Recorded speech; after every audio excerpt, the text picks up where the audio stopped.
માનનીય ગુજરાત સરકારના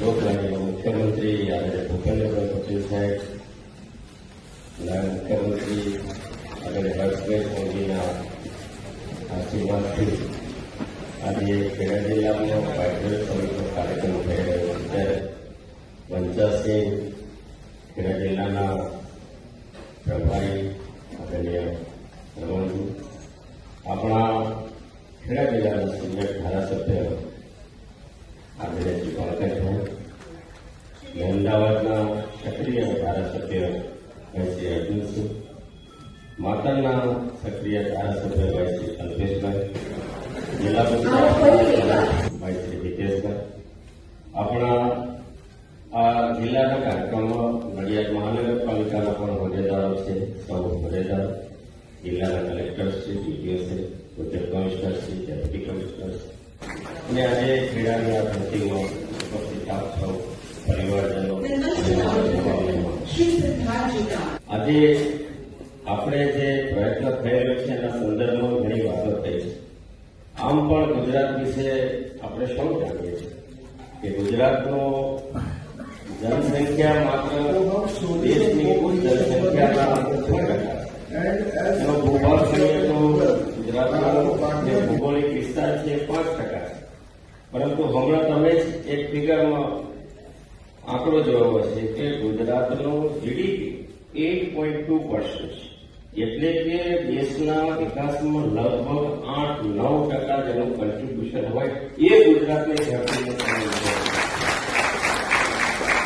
આમ પણ ગુજરાતની સ્થાપના કાળથી અને ગુજરાતની જે ઇમેજ છે કે ગુજરાત શાંત, સલામત, ઔદ્યોગિક અને વેપારી રાજ્ય છે.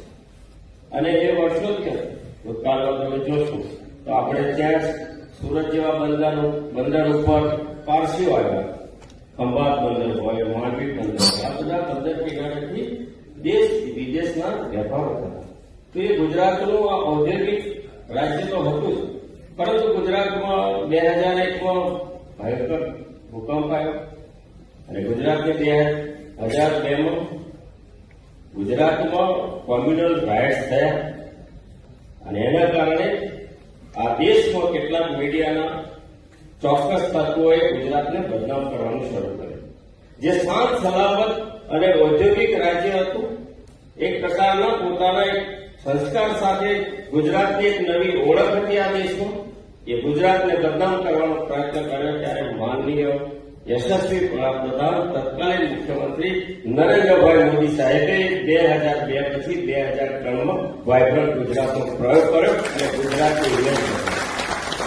આજે જો ગુજરાત ન માત્ર દેશનું, આમ પણ આપણે સરળતાથી સમજી શકીએ છીએ કે આજે ગુજરાતમાં અને જે ઔદ્યોગિક વિકાસ થયો છે, ગુજરાત આજે આખા દેશનું ઉદ્યોગનું એક વિકાસનું એન્જિન બન્યું છે. ત્યારે ગુજરાત માટે ખૂબ મોટી અપેક્ષાઓ છે. ઇન્ડસ્ટ્રીયલ ડેવલપમેન્ટની વાત હોય, ઇન્ફ્રાસ્ટ્રક્ચરની વાત હોય, પોલિસી બનાવવાની હોય, ફાઇનાન્શિયલ સપોર્ટ હોય, ટેક્સ બેનિફિટ હોય, સ્કિલ ડેવલપમેન્ટ હોય, રિસર્ચ ઇનોવેશન, આ બધા સબ્જેક્ટ વિશે તમે ખૂબ જાણો છો અને એ ક્ષેત્રમાં તમે કામ કરો છો. ત્યારે ખેડા જિલ્લાના સ્થાનિક તરીકે અમારી તમારી પાસે પણ એક વિશેષ અપેક્ષા છે. અમે તમારા માટે કેટાલિસ્ટ બનીને તમારા પડખે ઉભા છીએ, પરંતુ આ જિલ્લાની જે ચિંતા કરવાની કેટલીક વાતો હોય એ વાતો માટે પણ અમે તમારું ધ્યાન દોરીએ છીએ. તમે સ્કિલ ડેવલપમેન્ટની વાત કરો છો, અહીંયા આઈટીસી યુવાને ઉભો થઈને રિપ્રેઝેન્ટ કરતો હતો પોતાની કંપની, પણ એ કહી ના શકે કે લોકલ માણસો કયા લોકો છે તેને આટલી બધી ટ્રેનિંગ કરે. હવે તો લોકલ માણસોને સ્કિલ મળે, સ્કિલ ડેવલપમેન્ટ થાય, એને ટ્રેનિંગ મળે, એને તમે આપશો. તમે એનો સમાવેશ કૌશલ્યવર્ધન કેન્દ્ર ખાસરામાં એક કૌશલ્યવર્ધન કેન્દ્ર શરૂ કર્યું છે, કઠલાનું કૌશલ્યવર્ધન કેન્દ્ર શરૂ કર્યું છે. એ પરંપરાગત તમારા આઈટીઆઈ સેન્ટરથી અલગ છે. અમે તો ઈચ્છીએ છીએ કે કૌશલવર્ધન કેન્દ્રમાં તમને જેવા યુવાનો જોઈએ છે એવા યુવાનોને અમે તૈયાર કરીએ. તમે એનો સ્વીકાર કરો, તમારી રિક્વાયરમેન્ટ પૂરો કરો કે અમને કેવા યુવાનો જોઈએ છે, કેવી સ્કિલ સાથે જોઈએ છે. અને સામાન્ય રીતે આ જે ક્ષેત્ર છે એક રીતે જોઈએ તો તમારા માટે તો ખૂબ આશીર્વાદરૂપ છે. ઇન્ડસ્ટ્રીને કનેક્ટિવિટી છે, બાજુમાં એક્સપ્રેસ વે છે, અહીંયા 6 લેન હાઈવે છે. દિલ્હી મુંબઈ ઇન્ડસ્ટ્રીયલ કોરિડોર માટે ફ્રેટ એક ડેડિકેટેડ ફ્રેટ એકદમ માલ વાહન માટેનું અલગ એક સેન્ટર અહીંથી શરૂ થયેલું. કનેક્ટિવિટી તમારું માલનું ઉત્પાદન, એનું વહન, માર્કેટિંગ. અમદાવાદ આખા દેશમાં સૌથી ડેવલપિંગ એક પ્રકારનું મેટ્રો શહેર છે. તમે જાણો છો કે અમદાવાદ હાલ જે જોઈ રહ્યા છે એના 30-40 કિલોમીટરના અંતરમાં, અને હવે તો આ રિંગ રોડથી તો માત્ર 20 કિલોમીટરના અંતરમાં ઇન્ડસ્ટ્રીયલ એરિયા થઈ રહ્યો છે. હમણાં વાત નથી જીઆઈડીસી. હવે બધા ચૂંટણી લડવા જઈએ ત્યારે લોકો અમને કે જીઆઈડીસી લાવો, જીઆઈડીસી લાવો. હવે ત્યારે એમને સમજાવતા કે જીઆઈડીસી નો શું કે એવું એરિયા, એવો સંકુલ કે જ્યાં સરકાર એને બેઝિક ઇન્ફ્રાસ્ટ્રક્ચર આપે. સરકાર એને નાનું મોટું ઇલેક્ટ્રિસિટી, રોડ ડેવલપમેન્ટ અથવા તો એની જે પ્રોડક્ટ હોય એના માટેના વ્યવહારો સરળ બને, પ્રોડક્શન સરળ બને, એનું માર્કેટિંગ થાય, વેલ્યુ એડિશન થાય, એનું એક સંકુલ બનાવે. અરે ઓલરેડી તમે આ 6 લેન ઉપર અહીંથી શરૂ કરીને બારેજાથી તમે નડિયાદ જાઓ, તમારી બે બાજુ જીઆઈડીસી છે કે નહીં? અને સરકાર તો હવે નવી પોલિસી કેટલી બધી સગવડ આપે છે. નવી પોલિસીમાં તો તમારે જે શહેરોનું ભારણ ઘટાડવા માટે નવી પોલિસી લાવ્યા છે.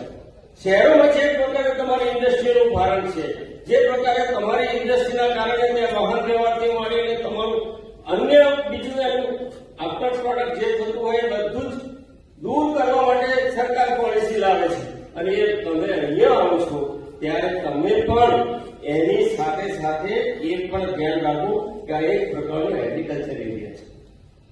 આ એગ્રીકલ્ચર એરિયામાં ખેતી આધારિત જનજીવન જીવતા અમારા પરિવારજનોને તમે એને રોજગાર કેવો આપશો, એના માટે તમે શું કરો છો? કારણ કે ભવિષ્યમાં આ ઇન્ડસ્ટ્રી એટલું ડેવલપ થવાનું છે કે અહીંયા ખેતી નહીં હોય. આમ પણ ડેવલપ કન્ટ્રીની વાત કરીએ તો ડેવલપ કન્ટ્રી છે બધી ધીરે ધીરે એગ્રીકલ્ચરનું ભારણ ઘટાડ્યું છે. આજે ભારતમાં 50-55% લોકો આપણે ખેતી આધારિત જનજીવીએ છીએ. પરંતુ કોઈ પણ દેશ હોય એની ડેવલપમેન્ટની એની પારાશીથી એનું માપદંડ જોઈએ તો શું કહીએ કે જીડીપી, માથાદીઠ આવક, સોશિયલ સર્વિસ. ગુજરાતમાં બધું છે, માથાદીઠ આવક રોજગારી વધવાની છે, અહીંના લોકોને પણ ક્વોલિટી વાળું જીવન બનવાનું છે.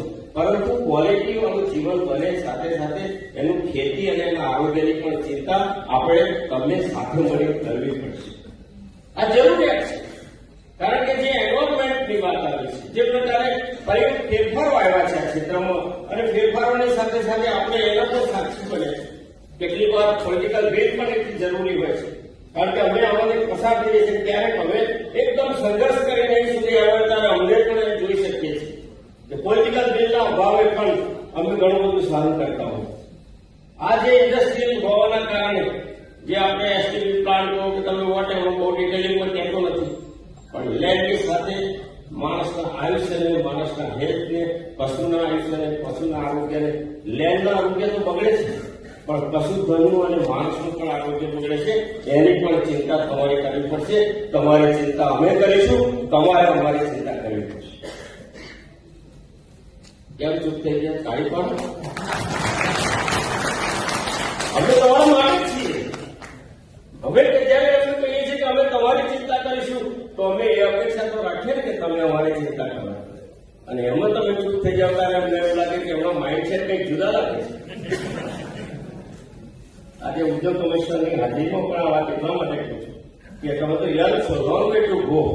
પરંતુ જે પ્રકારે ગુજરાતનું જે આવનારું દ્રશ્ય છે, ડેવલપ ઇન્ડિયાની વાત કરીશું તો ડેવલપ ઇન્ડિયા ત્યારે બનશે જ્યારે ડેવલપ ગુજરાત હશે. ડેવલપ ગુજરાતમાં ખેડા જેવા જિલ્લાઓ જ્યારે ડેવલપ થશે ત્યારે તમારે એની શોધ કરો કે એની સ્ટ્રેન્થ, એની વીકનેસ, એની ઓપોર્ચ્યુનિટીઝ, અહીંના લોકોની સ્કિલથી માંડીને લેન્ડ, આ બધું તમારે અભ્યાસ કરવો પડે. અને ડેવલપ ડિસ્ટ્રિક્ટની વાત કરીએ છીએ એમ ડેવલપિંગ તાલુકા છે. કોઈ ડેવલપ તાલુકો નથી. એવા ડેવલપિંગ તાલુકાનો પણ અભ્યાસ કરવો પડશે. ત્યારે બેઝિક રિક્વાયરમેન્ટ મને સમજવી પડશે અને બેઝિક એનું એજ્યુકેશનથી માંડીને માથાદીઠ આવકથી માંડીને ક્વોલિટી વાળું જીવન કેમ આવે. અમે એને કામ કરીએ છીએ તો અમારી સરાઉન્ડિંગના લોકોનું ક્વોલિટી વાળું જીવન કેવું છે, કેવી રીતે? સીએસઆર તો બધા જ કરે છે, પણ સીએસઆર તમે તમારી પોતાની ઇન્ડસ્ટ્રીની જ એનજીઓ બનાવો છો. એકદમ ઓનેસ્ટલી કહું છું. તો તમે સીએસઆર નું એ વહીવટી તંત્ર સાથે બેઠક કેમ ના કરો? જિલ્લા ઉદ્યોગ કેન્દ્ર એનું મોનિટરિંગ કેમ ન હોય? જિલ્લા ઉદ્યોગ કેન્દ્ર, વહીવટી તંત્ર અને આપણે સાથે મળીને આ બધા એમઓયુ થાય છે એની રિવ્યુ નહીં કરીએ એક માત્ર કાગળ ઉપરના એમઓયુ લઈએ છીએ, ટાઈમલાઈન પ્રમાણે આપણે એનું એમઓયુ પણ હતું. આપણે સાથે મળીને હું તો એવું દ્રશ્ય જોઈ રહ્યો છું કે અમારા ઇન્ડસ્ટ્રીમાં અહીંયા જે ડેવલપમેન્ટ આવવાનું છે, અમારા બધાને જીવનમાં ખૂબ ક્વોલિટેટિવ ચેન્જ આવવાનો છે, એના વાહક તમે બનવાના છે. માટે તમારો આભાર માનું છું. અમારા લોકોનું જીવન બદલાશે, અમારા બધાનું જીવન બદલાશે માત્ર આવકના કારણે નહીં, તમારી અંદર રહેલી હ્યુમાનિટીને કારણે. અને એ હ્યુમાનિટીની પણ સાથે મળીને આપણે ચિંતા કરીએ. આજના પ્રસંગે પહેલો પ્રસંગ છે, સરકારે રાજ્યમાં જેમ ઝોન વાઇઝ હવે વાયગણ કરે છે, ડિસ્ટ્રિક્ટ વાઇઝ પણ વાયગણ કરે છે. એક નવતર પ્રયોગ માટે માન્ય મુખ્યમંત્રીશ્રી, નાયબ મુખ્યમંત્રીશ્રીનો આભાર માનીએ છીએ કે આવો સાથે મળી અને ગુજરાતને એ જ પ્રતિષ્ઠા અપાઈએ જે પ્રતિષ્ઠા આખા દેશ અને દુનિયામાં છે. આભાર.